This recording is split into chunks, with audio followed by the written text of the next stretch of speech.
Assalamualaikum warahmatullahi wabarakatuh. Perkenalkan, nama saya Jupiana Hanafi, NIM 2203200095 dari jurusan Agribisnis, mata kuliah Dasar-Dasar Agribisnis kelas D, Universitas Malikul Saleh. Baik, di sini saya akan menerangkan atau menjelaskan dasar-dasar agribisnis, yaitu yang pertama, sejarah agribisnis. Sejarah perkembangan agribisnis diawali dengan pemikiran bahwa pertanian adalah sesuatu yang tergantung dari alam, kemudian diurus atau dibudidayakan. Dari unsur katanya saja, bertani berarti bercocok tanam, berarti ada orang yang melakukan pertanian. Pada mulanya merupakan kegiatan di on farm saja, seperti bercocok tanam, memelihara ternak, dan memelihara ikan. Oleh karena itu, pertanian dalam konsep tradisional merupakan a way of life. Tidak dimaksudkan untuk pasar atau hanya untuk memenuhi kebutuhan keluarga. Berarti seperti zaman dahulu, nenek kita dulunya menanam ubi di belakang rumah, lalu digunakan untuk pangan sendiri. Seperti juga ternak ikan dan ternak ayam dan lain-lain. Perkembangan penduduk, kemajuan transportasi, berkembangnya telekomunikasi, meluasnya urbanisasi, dan terbentuknya pasar. Bertani bukan lagi sebagai pandangan dan cara hidup semata. Pertanian mulai masuk ke pasar. Dari sinilah lambat laun pertanian menjadi bisnis. Karena adanya sepeda motor dan mobil atau transportasi lainnya, makanya pertanian ini bisa diperjualbelikan. Contohnya kopi dari Aceh bisa dijual sampai ke seluruh Indonesia. Itu terjadi karena adanya transportasi. Lanjut, ada evolusi pertanian menuju agribisnis. Terdapat beberapa poin. Yang pertama, berburu dan meramu. Dari zaman dahulu nenek moyang kita sudah berburu dan meramu, lambat laun menjadi budidaya pertanian. Terus berlanjut ke spesialisasi kegiatan budidaya. Terus dari budidaya ada yang namanya pupuk dan pestisida. Kalau dulunya orang menanam ubi di belakang rumah, yaitu yang pertama mereka tanam, terus mereka biarkan dan terus tumbuh. Adanya pupuk dan pestisida karena adanya perkembangan informasi.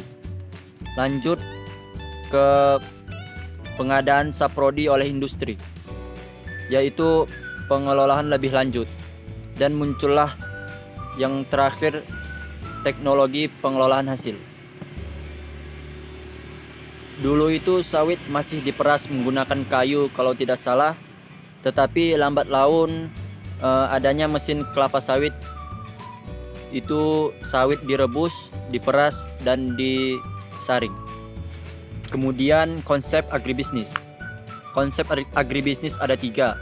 Yang pertama, konsep agribisnis pertama kali diperkenalkan oleh John H. Davis pada tahun 1955.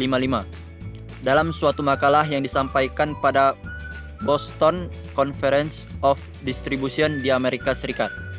Pada tahun 1957, konsep agribisnis dimasyarakatkan kembali oleh orang yang sama dalam buku yang berjudul A Conception of Agribusiness di Harvard University. Yang kedua, Saptana DKK tahun 2004 mengatakan dalam pengembangan agribisnis, suatu komoditas juga dikenal ajas-ajas yang perlu diterapkan, yang terdiri dari pusat atau centralized, efficient, menyeluruh dan terpadu, dan kelestarian lingkungan. Yang ketiga, konsep agribisnis adalah kegiatan pertanian yang dikelola secara bisnis untuk mendapatkan keuntungan melalui kerjasama yang adil, sehingga menghasilkan produk pertanian bernilai tinggi secara berkelanjutan. Namanya juga bisnis. Dalam bisnis ya pasti ada keuntungannya. Lanjut, sistem agribisnis. Alam telah memperlihatkan bahwa segala sesuatu dalam kehidupan ini berbentuk sistem. dari sistem yang sederhana hingga sistem yang paling kompleks. Suatu sistem yang berada dalam jaring kehidupan akan saling mempengaruhi dan saling tergantung satu sama lain. Sehingga kondisi setiap sistem akan selalu saling terkait. Bila pengamatan difokuskan pada suatu sistem, akan terlihat bahwa sistem terbentuk dari subsistem dan elemen. Kemudian antara subsistem atau elemen terhubungkan oleh aliran energi, dan untuk menjaga agar tidak terjadi kekacauan hubungan, maka terdapat semacam aturan atau prosedur yang mengatur hubungan antara subsistem atau elemen tersebut. Lanjut, batasan sistem agribisnis. Batasan yang pertama, sistem agribisnis adalah komoditi, yaitu apa yang ingin dikerjakan seperti padi, sawit, dan lain sebagainya. Batasan kedua, komoditi akan memiliki nilai ekonomi bila ada konsumen yang memerlukan, tetapi jumlah komoditi yang tersedia terbatas. Seperti contohnya emas. Emas semakin lama semakin mahal karena produksinya tetap. Batasan ketiga, sistem agribisnis adalah kuantitas atau kuantiti. Tidak mudah memperoleh kuantitas komoditi agribisnis yang telah ditetapkan. Yang dimaksud kuantitas di sini adalah jumlah. Batasan keempat, bagi sistem agribisnis adalah kualitas atau quality yang diperlukan konsumen. Adanya pengaruh alam dan faktor genetika menyebabkan komoditi agribisnis amat bervariatif. Proses seleksi, sortasi, dan grading harus dilakukan berdasarkan spesifikasi. Yang dimaksud kualitas di sini yaitu rasa, ada harga, ada rasa. Batasan sistem agribisnis yang kelima adalah waktu atau time. Ketersediaan komoditi agribisnis berfluktuasi tergantung musim dan iklim. Selera dan kebutuhan konsumen juga selalu berubah-ubah dari waktu ke waktu, apalagi komoditi agribisnis memiliki umur pakai yang terbatas sehingga waktu merupakan pembatasan sistem.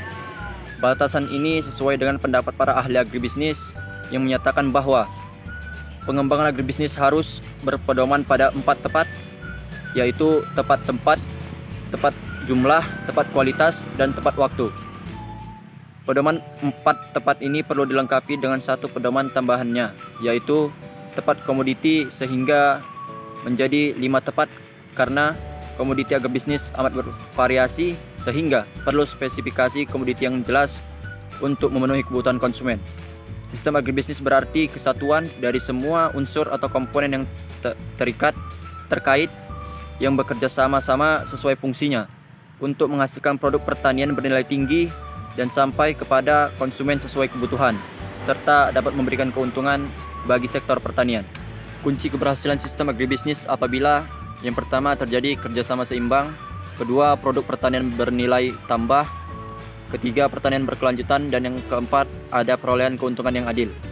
Sistem agribisnis terdiri atas 5 komponen besar, yaitu yang pertama agro-input atau agribisnis hulu, yang kedua usaha tani, yang ketiga agribisnis hilir pengolahan hasil, yang keempat agribisnis hilir pemasaran, dan yang terakhir jasa layanan dan pendukung.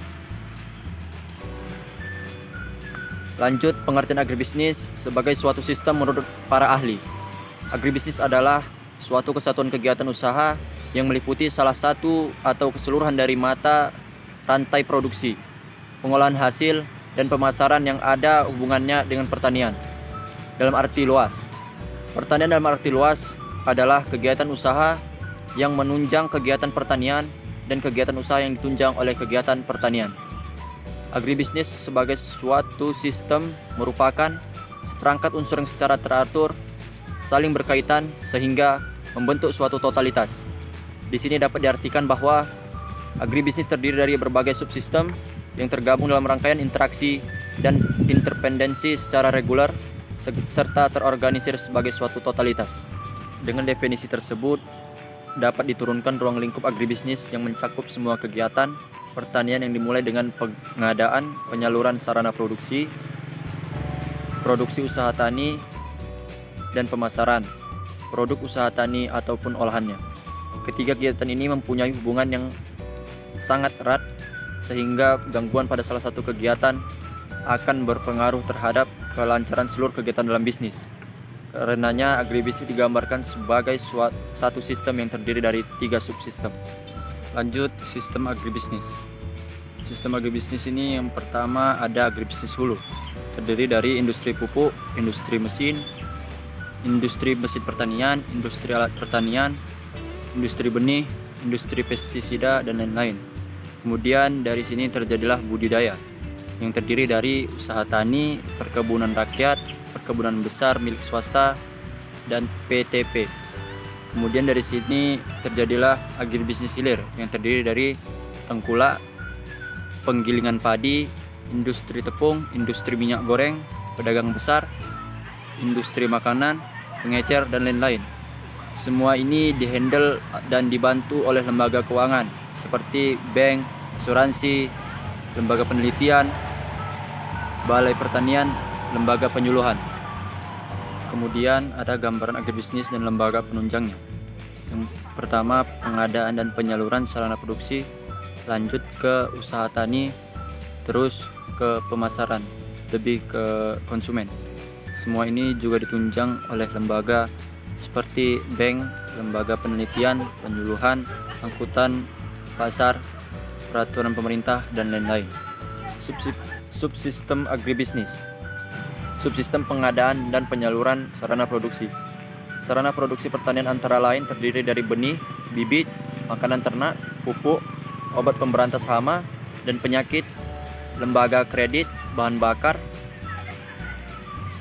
Pelaku-pelaku kegiatan pengadaan dan penyaluran sarana produksi adalah perorangan, perusahaan swasta, pemerintah, koperasi. Betapa pentingnya subsistem ini mengingat perlunya keterpaduan dari berbagai unsur itu guna mewujudkan sukses agribisnis. Subsistem usaha tani. Usaha tani menghasilkan produk pertanian berupa bahan pangan, hasil perkebunan, buah-buahan, bunga, dan tanaman hias. Hasil produsen yang terdiri dari petani, peternak, pengusaha tambak, pengusaha tanam hias, dan lain-lain. Subsistem pengolahan dan pemasaran atau tata niaga. Dalam subsistem ini terdapat rangkaian kegiatan mulai dari pengumpulan produk usaha tani, pengolahan, penyimpanan, dan distribusi. Sebagian dari produk yang dihasilkan dari usaha tani didistribusikan langsung ke konsumen di dalam ataupun di luar negeri. Sebagai lainnya mengalami proses pengolahan lebih dahulu kemudian didistribusikan ke konsumen. Pelaku kegiatan dalam subsistem ini ialah pengumpul produk, pengolah, pedagang, penyalur ke konsumen, pengalengan, dan lain-lain. Agroindustri yang mengolah produk usaha tani disebut agroindustri atau industri hilir. Peranannya amat penting bila ditempatkan di perdesaan karena dapat menciptakan lapangan kerja. Lanjut, tujuan dalam penerapan sistem agribisnis. Yang pertama, menggerakkan kegiatan semua komponen, yang berarti juga mengoptimalkan potensi yang ada di wilayah atau daerah. Yang kedua, memperoleh keuntungan berusaha tani. Yang ketiga, memberikan kesempatan kerja. Yang keempat, memberikan nilai tambah produk pertanian. Yang kelima, meningkatkan pendapatan daerah dan nasional. Yang keenam, mengangkat kembali citra atau daya tarik sektor pertanian. Lanjut, faktor yang menghambat keberhasilan sektor pertanian masa lalu. Yang pertama, kegiatan yang parsial di antara sektor terkait. 2, konsep keuntungan bersifat sesaat, bukan untuk jangka panjang.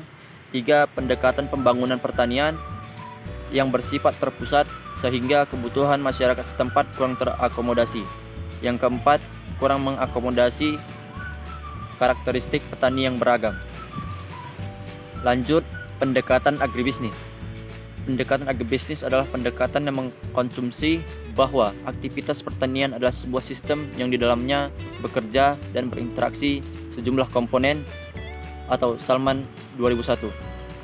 Perlu adanya penggabungan antara pendekatan agribisnis dengan pendekatan community development, baik untuk komoditas komersial maupun komoditas subsistensial. Untuk komoditas komersial, pendekatan agribisnis dijadikan tumpuan, sedangkan pendekatan commodity development sekedar sebagai penunjang. Pendekatan agribisnis mempunyai pengertian bahwa berbagai kegiatan yang terkait dengan budidaya pertanian seperti industri hulu pertanian, industri hilir pertanian, dan sektor penyediaan jasa yang diperlukan dikaji secara simultan dan harmonis. Untuk mendorong perkembangan agribisnis di pedesaan, maka pendekatan agribisnis yang dilakukan bersifat konsolidatif, yaitu usaha kecil dikonsolidasikan sehingga sistem ekonomi di dualistik yang selama ini mendominasi usaha pertanian di Indonesia dapat dihapuskan. Pengembangan agribisnis konsolidatif merupakan konsolidatif secara vertikal dari sejak segmen kegiatan usaha tani, pengolahan, hingga pemasaran. Dengan konsolidasi ini, kegiatan pertanian usaha tani menjadi satu kesatuan dengan industri pengolahan hasil hingga pemasaran. Demikianlah penjelasan dari dasar-dasar agribisnis. Semoga bermanfaat. Dan saya tutup. Assalamualaikum warahmatullahi wabarakatuh.